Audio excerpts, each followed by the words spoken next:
ناظرین، آج میری مہمان ہیں human rights commission of Pakistan کی چیئرپرسن آسمہ جہانگیر صاحبہ. آسمہ صاحبہ، تھینک یو ویری مچ آپ تشریف لائیں. ناظرین، ایک بات آپ کو یہ میں یہاں پہ بتاتا چلوں کہ 16 دسمبر 2009 کے شارٹ آرڈر کے بعد بہت سے تجزیے کیے گئے، بہت سے اداریے لکھے گئے.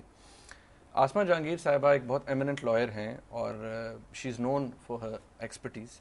یہ کافی کرٹیکل رہی ہیں اس ججمنٹ کی، اس شارٹ آرڈر کے حوالے سے، اور یہ کرٹیسزم ان کے کولیگز کی طرف سے بھی آیا ہے، بہت سے اور لوگوں کی طرف سے بھی آیا ہے. تو اسی کرٹیسزم کو آج ہم کوشش کریں گے کہ اس ڈسکشن کے اندر ایڈریس کر سکیں اور ان کا پوائنٹ آف ویو بھی لے سکیں.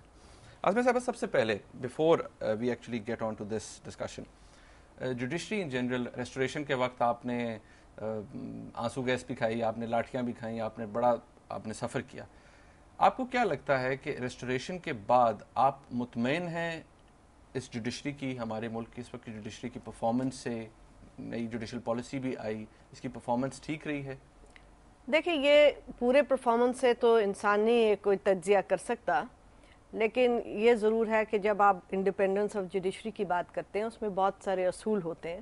میرا خیال ہے کہ ان اصولوں پہ ابھی تک ہماری عدلیہ نہیں اتری ہے، اور اس میں ایک اصول یہ بھی ہوتا ہے کہ ہر جج جو ہے وہ اپنا انڈیپینڈنٹ مائنڈ یوز کرتا ہے.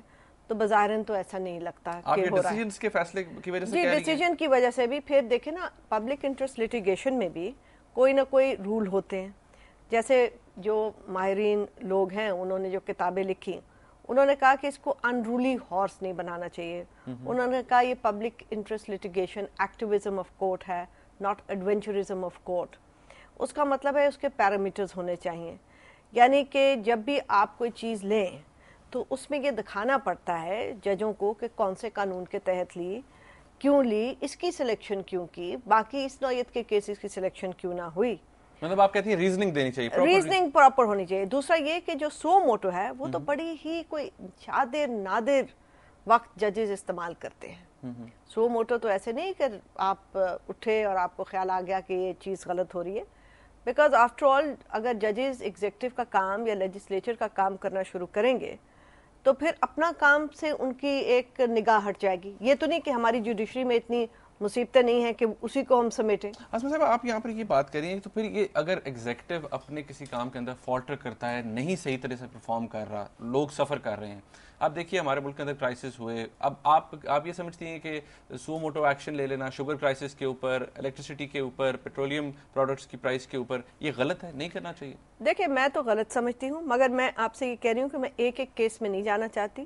مگر سو موٹو لیا ہے تو مجھے ایک وکیل کی حیثیت سے یا ایک سٹیزن کی حیثیت سے یہ پتا ہونا چاہیے کہ اس میں کوئی خاص کیا بات تھی جو لی گئی ہے.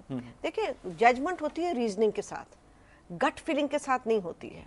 دوسرا یہی ایک اگر کوئی مثال پہلے دے دیتا اس جوڈیشری کے بحال ہونے سے پہلے، جبکہ اس جوڈیشری نے خود مانا کہ ماضی میں یہ جوڈیشری بہت کنٹروورشل رہی، تو کوئی اگر یہ ہمیں دلائل دے کہ وہ جوڈیشری کام نہیں کر رہی تھی اس لیے ایگزیکٹو نے کہا کہ ہم ہی جوڈیشری کا کام کر لیں، تو یہ غلط ہوگا. ورنہ یہ جو معاشرے ہیں جس کو آپ ممبر سٹیٹس کہتے ہیں، جو ملک بنتے ہیں، وہ اس طریقے سے نہیں چلتے ہیں. مطلب آپ کے نزدیک اوور اسٹیپنگ ہوگی؟ میرا خیال ہے کہ اوور اسٹیپنگ ہے، اور میں سمجھتی ہوں کہ جہاں پہ ہماری ایگزیکٹو نہیں کام کری یا لیجسلیچر نہیں کام کری، وہاں پہ ضرور لوگوں کو کرٹیسائز کرنا چاہیے، اور لوگ کرتے بھی ہیں. اب دیکھیں کس طریقے سے لوگ ہر ایک کو برا بھلا اوپنلی کہتے ہیں، اور کرنا چاہیے.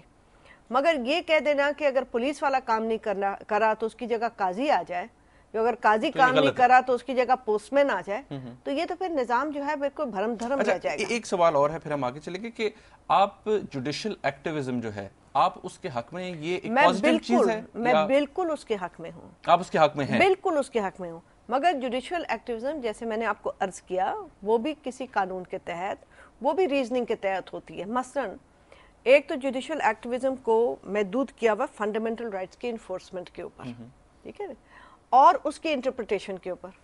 مثلا جیسے اگر رائٹ ٹو لائف جو ہے اس کو ایکسپینڈ کیا جائے، یہ ایکسرسائز آف مائنڈ ہے. This is not an exercise of just talk.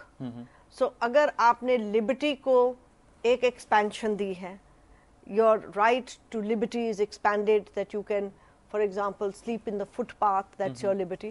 Now you have to give reasoning for it. You can't just take it for granted that what you say will become law. Law comes from reason and logic. And